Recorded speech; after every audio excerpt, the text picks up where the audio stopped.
Good morning students. Last క్లాస్లో మనము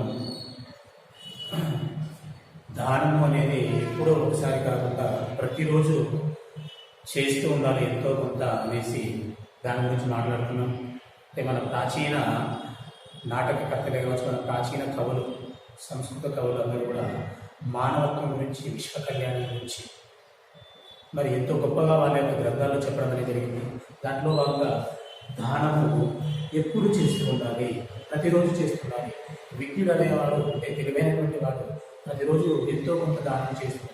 ఆ దానం కూడా ఉన్న వాళ్ళకి ఇవ్వదు, లేనటువంటి వాళ్ళకి, ఆర్తితో బాధపడుతున్నటువంటి వాళ్ళకి, అటువంటి వాళ్ళకి దానము చేస్తున్నారు. అదేవిధంగా అన్నదానం యొక్క ప్రాముఖ్యత గురించి కూడా చూసాం. దాంట్లో భాగంగానే అన్నాన్ని అనేది ఎక్కువగా వండుకోవాలి, ఎందుకంటే ఇతరుల కోసం, పరుల కోసము. సో ఇదంతా కూడా లాస్ట్ క్లాస్లో చూసాము. అన్నాన్ని ఎక్కువ పరిమాణంలో వండుకోవాలని తైత్తరీయోపనిషత్తు లేదా తైత్తరీయోపనిషత్తు చెప్పడం అనేది జరిగింది. ఇప్పుడు మరి ఇంకేమంటున్నాడు మన ఆచార్య రమాశ్రీహరి గారు మానవత్వం గురించి ఒకసారి మనం చూద్దాం. భాగవతంలోని సప్తమాధ్యాయంలో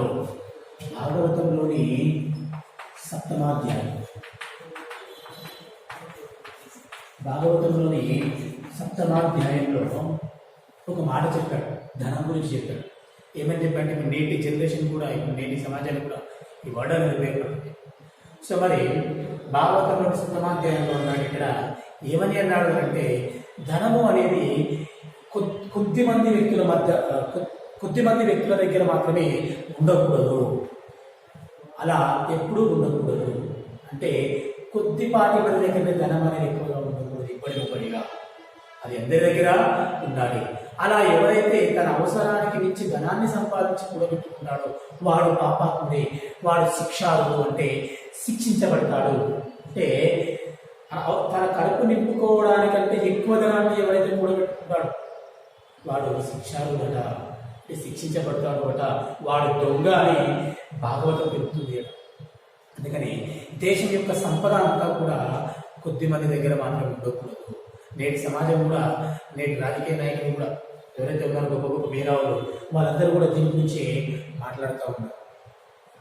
అలా ఉండకూడదు. అంటే అది మానవ కళ్యాణానికి ఆ సంపద అనేది ఉపయోగపడాలి. మానవ కళ్యాణం అంటే మానవులకు శుభం చేకూర్చేటటువంటి, మానవ ప్రగతికి దోహదపడాలి. ఆ ధనము అనేది అందరి దగ్గర ఉండాలి. మరి ఎంత గొప్పదైనటువంటి, ఉదాత్తమైనటువంటి సందేశం భాగవతంలో చెప్పబడి ఒకసారి మనం అర్థం చేసుకోవాలి. అంటే మన గ్రంథాలు చదవాల్సినటువంటి ఆవశ్యకత మనకు తెలుస్తుంది. మన గ్రంథాలు సర్వ విజ్ఞాన సర్వస్వాలు, వాటి గురించి మనము చదవాలి, వాటి నుంచి మనం ఎన్నో నేర్చుకోవాలి. సో మరి ఈ విధంగా, అంతేకాకుండా కీటకాదులపైన, పశుపక్షాదులపైన, అదేవిధంగా ఏ కులం వారిపైన అంటే తక్కువ కులం వారు, ఎక్కువ కులం వారు, పతీతులపైన, అదేవిధంగా వర్ణ సాంకర్యం కలిగినటువంటి వారిపైన, ఎవరైనా సరే వాళ్ళందరి మీద దయాభావాన్ని కలిగి ఉండాలని పురాణాలు చెప్తా ఉన్నాయి. క్రిమి కీటకాదులు, పశువులు, పక్షులు, క్రిములు, కీటకాలు, ఏ కులం వారైనా ఎక్కువ తక్కువ ఎవరైనా సరే వాళ్ళు, పతీతులు అయినా అంటే చనిపోయినటువంటి వాళ్ళు, భర్త చనిపోయినటువంటి వాళ్ళు, లేదంటే ఇంకా కొంచెం డిఫరెంట్ ప్రాస్టిట్యూట్స్ ఉన్నాయి, అటువంటి వారైనా సరే, వర్ణ సాంకర్యము అంటే ఇంటర్ మ్యారేజ్ చేసుకుంటారు కదా, అటువంటి వారైనా సరే, ఎవరిపైన సరే దయాభావాన్ని కలిగి ఉండాలని మన పురాణాలు చెప్తున్నాయి. అదే కాకుండా తృణకంకణం అంటే ఇక్కడ తృణవృక్షాదులు, పశుపక్షాదులు, తృణవృక్షాదులు అంటే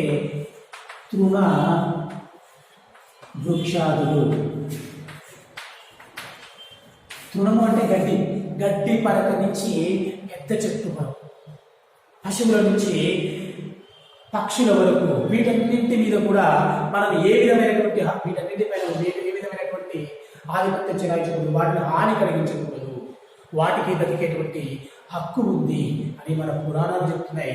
దాంట్లో భాగంగానే చరక సంహిత అనేటువంటి గ్రంథాన్ని రాశారు.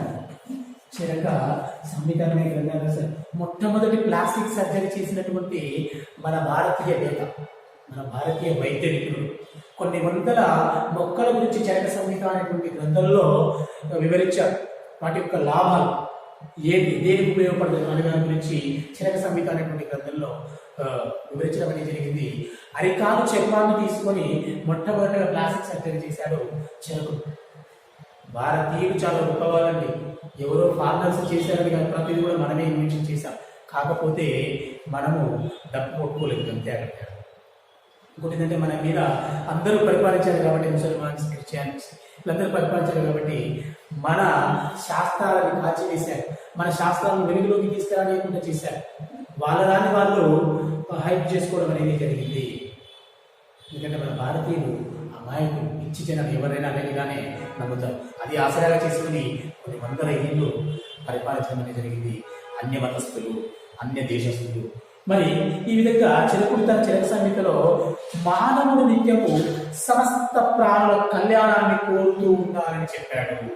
చిలకుడు చెప్పాడు తన చరక సంహిత అనేటువంటి గ్రంథంలో, మానవుడు నిరంతరం కూడా సమస్త ప్రాణులు అంటే ఈ భూమి మీద ఏవైతే ప్రాణులు ఉన్నాయో మానవుడితో పాటు జీవించేటువంటి ప్రాణులు, అది వృక్షాలు కావచ్చు, కీటకాలు కావచ్చు, పుష్పక్షాలు కావచ్చు, జలచరాలు కావచ్చు, అదేవిధంగా అస్త్ర జలచరాలు కావచ్చు, ఏవైనా జడత్వం లేనటువంటి కావచ్చు, అది చలనం ఉన్న చలనం లేనటువంటి కావచ్చు, వీటన్నిటి మీద కూడా వాటి శుభం కోరుకోవాలి, వాటి మంచిని కోరుకోవాలి అని ఆశించినటువంటి వాడు, చెప్పినటువంటి వాడు. ఎందుకంటే మానవుడు ఒక్కడే భూమి మీద జీవిస్తే వాడి జీవితకాలంలో తక్కువనే ఉంటుంది. ఎందుకంటే వీటన్నింటితో మనది లింకప్ అయింది. అంత చైన్ సిస్టమ్. చెట్లు లేదు నువ్వు బ్రతకెళ్తావా, పంట వేసావు, పంటలు మరి పక్షులు అవి కీటకాలు అవి లేని పంట ఎక్కువగా ఎదగలుగుతుందా, అనేక రకాలైనటువంటివి ఉన్నాయి ఇక్కడ చెప్పుకుంటూ పోతే. అందుకనే బ్యాలెన్సింగ్గా ఉండాలి సమాజం అంటే. బ్యాలెన్స్ పరంగా ఉంటుంది సమాజం. బ్యాలెన్సింగ్గా ఉండాలంటే అన్నీ ఉండాలి. ఫుడ్ చైన్ సిస్టమ్, లైఫ్ అనేది ఒక చైన్ సిస్టమ్ లాంటివి. అన్నింటిని మనం మంచిగా చూసుకుంటేనే సమతుల్యత ఏర్పడుతుంది పర్యావరణంలో. అప్పుడు మానవుల మనుగడ కూడా దూరపడుతుంది. అందుకని ఇక్కడ చరకుడు సమస్త ప్రాణుల యొక్క కళ్యాణానికి తోడ్పడ, వాటికి హాని చేయకుండా చూడాలని ఇక్కడ చెప్పాడు. అదేవిధంగా అష్టాంగ ఉదయకర్త అయినటువంటి కవి కూడా దీనుల ఎడ దుఃఖితుల ఎడ మానవుడు ఏ విధంగా ఏ జీవనాధారము లేనటువంటి వ్యాధితో బాధపడుతున్నటువంటి దుఃఖాల్లో ఉన్నటువంటి వారి పట్ల అశక్తులుగా ఉన్నటువంటి అంటే చేవ లేనటువంటి వాళ్ళు, అటువంటి చేవన్న శక్తి అటువంటి వాళ్ళ పట్ల ఎంతో ఆదరాభిమానంతో మానవతా లక్షణాన్ని మానవత్వాన్ని మనకు చూపించాలి అనేసి ఇక్కడ చెప్పడం అనేది జరుగుతుంది. అష్టాంగ ఉదయకర్త అంటే మన గ్రంథాలు ఏవి చూసినా కూడా, పురాణాలు ఏవి చూసినా కూడా అంతా కూడా మానవత్వం గురించి, సమస్త ప్రాణికోటి కళ్యాణం గురించి ఇక్కడ చెప్పడం అనేది జరిగింది. అంతేకాకుండా ధర్మసింధువు ఒకటి బోధిస్తుంది. ధర్మసింధువు అనేటువంటి గ్రంథము ఏమని బోధిస్తుంది అంటే,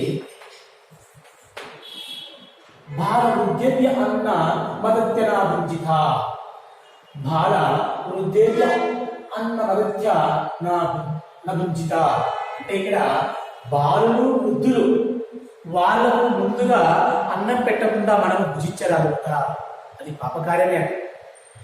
అంటే ఇక్కడ పాపాలు ఉంటాయని కాదు ఇక్కడ. అంటే చిన్నపిల్లలు, ముసలివాళ్ళు నథింగ్ బట్టి చేయాల్సే. చిన్నపిల్లలే వాళ్ళకన్నీ సమకూర్చాల్సిందే. కాకపోతే వాళ్ళు అన్నీ అనుభవపూర్వకమైనటువంటి చిన్నపిల్లలు, అన్ని చూసినటువంటి వాళ్ళు. వీళ్ళు ఏమి తెలియనటువంటి చిన్నపిల్లలకి. అందుకని బాలులకి అదేవిధంగా వృద్ధులకి పెట్టకుండా మనం భుజించరాదు అంట. ధర్మసింధువు గురించింది. ధర్మసింధువు ఎంతో గొప్పగా చెప్పారు చూడండి. ఎక్కడైనా ఒక మాట తీసేటటువంటి విధంగా ఉంది. అదే మన భారతీయుల యొక్క, భారత మహర్షుల ఋషుల యొక్క గొప్పతనం. మరి అంతేకాకుండా ఇంకా సంస్కృత నాటకకర్తలు ఎవరైతే నాటకాలు బాగా రాసినటువంటి వాళ్ళు, నాటకకర్తలు కాళిదాసు లాంటి కవులు అన్నట్టు వాళ్ళందరూ కూడా నాటకాంతంలో మానవత్వాన్ని ప్రతిబోధించేటువంటి భరతవాక్యాన్ని చెప్పేవారు. నాటకాంతంలో భరతవాక్యం, ఇది నాటకంలో ఒక లక్షణం అన్నది భరతవాక్యం చెప్పడం అన్నది. నాటక ఎండింగ్ వచ్చేసరికి ఒక మంచి మాట చెప్తారు. మన సినిమాలో కూడా రాసుకుంటే క్షణం ఏదో ఒకటి కొటేషన్ లాగా ఇస్తుంటారు కదా. సో ఆ విధంగా కన్క్లూజన్ పార్ట్ లాగా చెప్తారు. కన్క్లూజన్ ఆ సినిమా స్టోరీ గురించి చెప్పినట్టుగా లోకహితం కోరుకున్నట్టుగా, మానవ కళ్యాణం కోరుకున్నట్టుగా, మానవత్వం గురించి చెప్పినట్టుగా ఒక భరత వాక్యం అనేది చెప్పడం పరిపాటి. మరి మన సంస్కృత నాటకకర్తల్లో ప్రాచీన సాహిత్యంలో భరతవాక్యం అనేది చెప్పేవారు. అంటే విశ్వ కళ్యాణ కాంక్షను పొందుపరుస్తూ, అంటే సర్వే జనా సుఖినో భవంతు సర్వసాధారణంగా అంటా ఉంటాయి కదా, ఆ విధంగా అలా చెప్తా ఉండేవారు అట. మరి కాళిదాసు విక్రమోర్వశీయ అనేటువంటి నాటకంలో, కాళిదాసు విక్రమోర్వశీయం అనేటటువంటి నాటకంలో భరతవాక్యం ఏమని చెప్పాడు అంటే, ఏమని భరతవాక్యం చెప్పాడంటే చివరగా ప్రతి మానవుడు కష్టాలను దాటుగాక అందరికీ మేలు కలుగుగాక, అందరి కోరికలు సఫలమగుగాక. ప్రతి మనిషి కష్టాలను దాటుగాక అందరికీ మేలు కలుగుగాక, అందరి కోరికలు సఫలము అంటే నెరవేర్చబడుగాక, అంత శుభమే జరుగుతుందని భరతవాక్యం ఉంటుంది. కాళిదాసు యొక్క విక్రమోర్వశీయ అనేటువంటి నాటకంలో ఎంతో గొప్ప వాళ్ళు చూడండి. అంటే లోక కళ్యాణం గురించి ఎలా మాట్లాడుతున్నారో మనము చూడవచ్చు. అదేవిధంగా ఇంకా సంస్కృత నాటకర్తల్లో అత్యంత మానవత్వ దృక్పథాన్ని కలిగినటువంటి అతని మానవతా దృక్పథం అనేది పరాకాష్ఠ చెందిన కవి. ఆ కవి పేరే భవభూతి.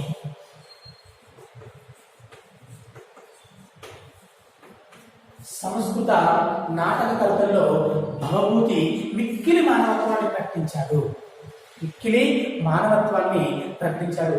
తన గ్రంథాల్లో మానవత్వం అనేది పరాకాష్ఠకి చెందింది. అంటే ఎక్కడికో వెళ్ళిపోయింది, పీక్స్ లెవెల్కి వెళ్ళిపోయింది అన్నట్టు. ఆ విధంగా ఇక్కడ చేశాడు. ఎలా అంటే వాల్మీకి రామాయణంలో రాముడిని సర్వగుణాభిరాముడుగా వాల్మీకి మహర్షి వర్ణిస్తాడు. సకల గుణాలు అంటే ఉంటే వ్యక్తి ఇలా ఉండాలి, పరిపూర్ణమైనటువంటి వ్యక్తి. ఒక రాజుగా అయినా సరే, ఒక భర్తగా అయినా సరే, తండ్రిగా అయినా సరే, స్నేహితుడిగా అయినా సరే, శ్రేయోభిలాషిగా అయినా సరే, ఇలా అయినా సరే, శిష్యుడిగా అయినా సరే ఇలా ఉండాలి. అన్నగా, తమ్ముడుగా, ఇలా అన్నగా ఈ విధంగా ఉండాలి అనేటటువంటిది పరిపూర్ణమైనటువంటి వ్యక్తిని చూపించాడు వాల్మీకి తన రామాయణంలో. మరి ఆ వాల్మీకి రామాయణంలో అక్కడక్కడ కొన్ని సంఘటనలు మనకి భవభూతికి మానవత్వం కనిపించలేదట. అది చూసి తను రాసినటువంటి రామాయణంలో రాముడి చేత పదే పశ్చాత్తాప భావంతో పలికిస్తూ ఉంటాడు తన రామాయణ గ్రంథంలో. అంటే కొన్ని ఉంటాయి వాల్మీకి రామాయణంలో కొన్ని సంఘటనలు ఉంటాయి. సీతని అడవుల్లోకి పంపించడం, సీతని అడవుల్లోకి అంటే కడుపుతో ఉన్నప్పుడు పంపిస్తాడు. ఇది సేమ్ టైం ఇంకోసారి సీతని అగ్ని ప్రవేశం చేపిస్తాడు. లంక నుంచి వచ్చేటప్పుడు అగ్ని ప్రవేశము చేపిస్తాడు. ఇంకోటి శంభుకుడిని చంపడం. ఇవన్నీ కూడా రామాయణంలో ఉన్నటువంటి అంశాలే. ఇవి అనేవి ఈ భవభూతి అనేటువంటి కవికి మానవత్వం ఎక్కువగా ఉంది కాబట్టి, పరాకాష్ఠగా ఉంది కాబట్టి అది కాస్త ఎలా అనిపించింది అంటే తను రాసినటువంటి రామాయణంలో రాముడి చేత పశ్చాత్తాప భావంతో, అంటే రాముడికి కూడా ఇష్టం లేదు ఆయన ఇలా చేశారు అని తను పశ్చాత్తాపడుతున్నాడు అనేసి తను రాసినటువంటి భవభూతి రామాయణంలో అలా చెప్పించడం అనేది జరిగింది. పశ్చాత్తాపంగా పలికించాడు కొన్ని వర్డ్స్. సో మరి అంతటి గొప్ప కవి భవభూతి. అంటే మరి ఇదే కాకుండా దిజాగ్ని నాగారంగ నాటకము, దిజాగ్నుడు ఇతడు నాగారంగం అనేటువంటి నాటకం రాశాడు.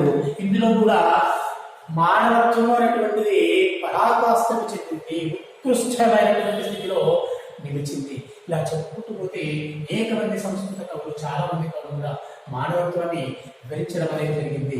సో మరి ఈ విధంగా మరి సమాజాన్ని, మానవతావాదాన్ని ఇలా ఎన్నో సిద్ధాంతాల గురించి మనం చెప్పుకుంటాం, చర్చిస్తాం. ఇదంతా బాగా ఉంటుంది, పుస్తకాల్లో బాగా ఉంటుంది, చదువుతూ ఉంటాం, అంతా బాగా ఉంటుంది. ఇప్పుడు ఏంటంటే చర్చలు చెప్పుకుంటాం, చర్చిస్తూ ఉంటాం. కానీ ఆచరణలోకి వచ్చేసరికి, అందరు వెనుకాడేవాడే. గాంధీజీ ఇక్కడ గొప్ప రచన. తను చెప్పడం కంటే చేసి చూపించేవాడు, సో అదేవిధంగా అంటే ఒక సంఘటన కూడా జరుగుతుంది. ఒక తల్లి తన పిల్లవాడిని గాంధీ దగ్గర తీసుకొస్తుంది. మా పిల్లవాడు స్వీట్స్ బాగా తింటాడు, మరి మార్పించండి అని అంటే అప్పుడు గాంధీజీ కొన్ని రోజులైనా రండి అని చెప్తారు. మరి కొన్ని రోజులైన వాళ్ళు వస్తారు. అప్పుడు మరి తల్లి వచ్చిన తర్వాత ఎందుకు ఇలా కొన్ని రోజులైనా రమ్మన్నారు అంటే, నాకు అలవాటు ఫస్ట్ నేను మారాలి కదా, నేను మారి నీకు చెప్తే బాగుంటుంది, నేను మారకుండా నీకు చెప్తేలా అని చెప్పడం అనేది. ఇలా చాలా వరకు కూడా చెప్పడం కంటే చేసి చూపించేటువంటి వారు. అందుకని వెనకటి కాలంలో గురుకులాల్లో శిష్యులు గురువుల దగ్గర చదువుకునేవాళ్ళు ఆశ్రమాలు. అక్కడ గురువుని చూస్తూ, దగ్గర నుండి చూస్తూ అతని యొక్క వేషాధారమే కావచ్చు, తన పరమాత్మే కావచ్చు, వ్యక్తిత్వమే కావచ్చు, అంతా చూస్తూ విద్యార్థులు మోటివేట్ అయ్యేవారు. అలా వాళ్ళు ఉత్తమమైనటువంటి విద్యార్థులు తీసుకెళ్ళారు. అంటే ఇక్కడ ఏంటి అని అంటే, మనం చెప్పడం కంటే చేసి చూపించాలి, ఆచరించి చూపించాలి. అప్పుడు పిల్లవాడికి ఎఫెక్టివ్గా ఉంటుంది ఏదైనా కూడా. ఇక్కడ కూడా మరి మానవత్వం గురించి ఎన్నో చెప్తా ఉన్నాం, గొప్పగా రాస్తా ఉన్నాం, గొప్పగా చెప్తా ఉన్నాం, చర్చించుకుంటాం. కానీ ఆచరణలోకి వచ్చేసరికి అందరూ కూడా వెనకాడతారు. అందుకని మహాభారతంలో వేదవ్యాసుడు ఒక మాట అన్నాడు. చూడండి ఎంత ముందు చెబుతుంటాం. మరి వేదవ్యాసుడు మహాభారతంలో ఒక మాట ఏమన్నాడు అంటే, శాస్త్రాలను చదివేవాళ్ళు, చదివించే వాళ్ళు విద్యావసరం కలిగిన మూర్ఖులు. ఎవరైతే చదివిస్తారో ఈ శాస్త్రాలు, గొప్పమైనటువంటి శాస్త్రాన్ని, వారందరూ కూడా విద్యా వ్యసనం అంటే విద్య అనేటువంటి ఒక బాగా అలవాటు, అదొక దురలవాటు. ఏదైనా అతిగా ఉండకూడదండి, విద్య అనేటువంటి ఆ అలవాటు కలిగినటువంటి వాళ్ళు, అంటే దురలవాటు కలిగినటువంటి వాళ్ళు, విద్యా వ్యసనం అంటే చదివించే వాళ్ళు అటువంటి వ్యసనము కలిగినటువంటి మూర్ఖులే వాళ్ళు అంటున్నాడు. ఇక్కడ మూర్ఖులతోటి పోల్చడం అనేది జరిగింది. అంటే ఇక్కడ చదివించడం కాదు, ఇక్కడ ఆచరణలో పెట్టడము ముఖ్యము అన్నది. అందుకని అంటాడు ఇక్కడ, శాస్త్రాల్లో చెప్పబడ్డ వాటిని ఆచరించి చూపగలవాడే విజ్ఞుడు. శాస్త్రాల్లో చెప్పబడినటువంటి వాటిని ఎవరైతే ఆచరిస్తాడో వాడే విజ్ఞుడు అంట. వాడు చదువుకున్నవాడా చదువుకోనివాడా మనకు సంబంధం లేదు. అందుకనే సంస్కారం అనేది చదువులో ఉంటుందా అనేది కరెక్ట్ కాదు, వాళ్ళు ప్రవర్తించేటువంటి విధానంలో అనేది ఉంటుంది. అది నిజమైనటువంటి సంస్కారం ఉంటుంది. అందుకని మనకంటే ఎక్కువ మన పేరెంట్స్ దగ్గర సంస్కారం ఉంటుంది. కష్టజీవులు, శ్రమజీవులు, వ్యవసాయ జీవులు వాళ్ళ దగ్గరనే ఉంటుంది, మన దగ్గర ఉండదు. సో మరి ఇక్కడ అదే అంటాడు ఇక్కడ. అందుకని వేదవ్యాసుడు పరోపదేశ పాండిత్యంలో ప్రయోజనం లేదు, ఆచరణ ముఖ్యమంటాడు. అంటే ఇతరులకు ఉపదేశం చేసేటటువంటి పాండిత్యంలో ప్రయోజనం ఏమీ ఉండదు, నువ్వు ఆచరించి చేయొచ్చు, అది ప్రయోజనం ఉంటుందని గొప్పగా చెప్పడం అనేది జరిగింది. అందుకనే ఒక శ్లోకం అంటున్నాడు ఇక్కడ వేదవ్యాసుడు. ఏమంటున్నాడంటే, ఊర్ధ్వ బాహుపరమేశ నచ కచ్చిత్రుణోతి మాం, ఊర్ధ్వ బాహుపరమేశ నచ కచ్చిత్రుణోతి మాం. అంటే ఇక్కడ చేతులెత్తి గొంతెత్తి గట్టిగా ధర్మాన్ని గురించి చెబితే ఎవ్వడు వినడు, వినేవాడు ఒక్కడు లేడు. చేతులెత్తి గొంతెత్తి గట్టిగా ధర్మం గురించి ఉపన్యాసాలు ఇస్తావు, వినేవాడు ఒక్కడు లేడు. ఇక్కడ వినేవాడు ఒక్కడు అంటే నువ్వు చెప్పింది ఆచరించేవాడు వాడు ఉంటాడు అంటాడు. అదే నువ్వు ఆచరించి చూపిస్తే ఖచ్చితంగా సక్సెస్ అవుతుంది. రోజు పిల్లలకి లేవాలి, 4 గంటలు లేవాలి, చదువుకోవాలి, యోగా వ్యాయామాలు చేయాలని చెప్తే వాడు చేస్తాడా? చేయడు. నువ్వు చేస్తున్నావు అనే చేస్తాడు, వాడి మైండ్ అదే ఉంటాడు. టీవీ చూడొద్దా, సీరియల్ చూడొద్దా అంటాం, చూడకుండా ఉంటాడు వాడు. ఎందుకంటే నువ్వు చూస్తూ ఉంటావు అంటే వాటిని ఫాలో అవుతాడు. సో ఇక్కడ పిల్లలు ఫస్ట్ చెబితే వినరు, మనం చేసి చూపిస్తే వింటారు. ఇది గుర్తుపెట్టుకో. ఎవరైనా సరే, నాకు dad role model, mummy role model, friends role model అంటే ఎలా రోల్ మోడల్ అవుతారు? వాళ్ళు చేసినే కొన్ని వాళ్ళు బాగా గుర్తించి అక్కడ వాళ్ళు అలా అయిపోతున్నారు. అందుకని చెప్పిన దానికంటే చూసినటువంటి బాగా గుర్తుంటుంది. సినిమా 3 hours ఎందుకు బాగా గుర్తుంటుంది? చూస్తాం కదా. సో అదే ఇక్కడ. అందుకనే ఎవరైనా సరే ఆచరించి చూపించాలి, ఆచరణలో ముఖ్యంగా పెట్టాలి. ఈ విధంగా మరి మన కవులందరూ కూడా సంస్కృతి కవులందరూ కూడా మానవులందరూ సుఖంగా ఉండాలి, ఆరోగ్యంగా ఉండాలి, అందరూ ప్రగతిని సాధించాలి, ఏ ఒక్కరు దుఃఖానికి లోను కాకూడదు అని మన ప్రాచీనులు ఆశించినటువంటి ఆదర్శం. అదేవిధంగా మహర్షులు ఇదంటే ఇలా ఉండాలి అని మన వాళ్ళు గట్టిగా కోరారు. అంతేకాకుండా మన పురాణాలన్నీ కూడా బొట్టి పురాణాలు కాదు, అవి విజ్ఞాన సర్వస్వాలు. అవి విజ్ఞాన సర్వస్వాలు మానవ ప్రగతికి, మానవ కళ్యాణానికి సంబంధించిన అంశాలు. అవన్నీ కూడా అంశాలు ఎన్నో కూడా ఆ పురాణాల్లో ఉంటాయి. లోక హితం కోసం రాయబడినటువంటివి మన గ్రంథాలు. ఒక మానవుని గురించి కాదు, ఇక్కడ విశ్వ మానవ కళ్యాణాన్ని కాక విశ్వ ప్రాణి కళ్యాణాన్ని కూడా కోరుకున్నటువంటి వాళ్ళు దార్శనికులు, ముందు చూపినటువంటి మార్గదర్శకులు మన సాహితీవేత్తలు, మన ప్రాచీన కవులు, మన ప్రాచీన గ్రంథాలు కూడా గొప్పైనటువంటి విజ్ఞాన సర్వస్వ భాండాగారాలు. మరి ఇప్పటికైనా మన గ్రంథాలు ఎందుకు చదవాలి అనేటటువంటి మీకు ఇప్పటికైనా అర్థమైంది అనుకుంటున్నాను. చదివి భవిష్యత్ తరాల వాళ్ళు కూడా చెప్పండి, ఖచ్చితంగా బాగుంటుంది. సో ఇది మన లెసన్. థ్యాంక్ యూ అండి.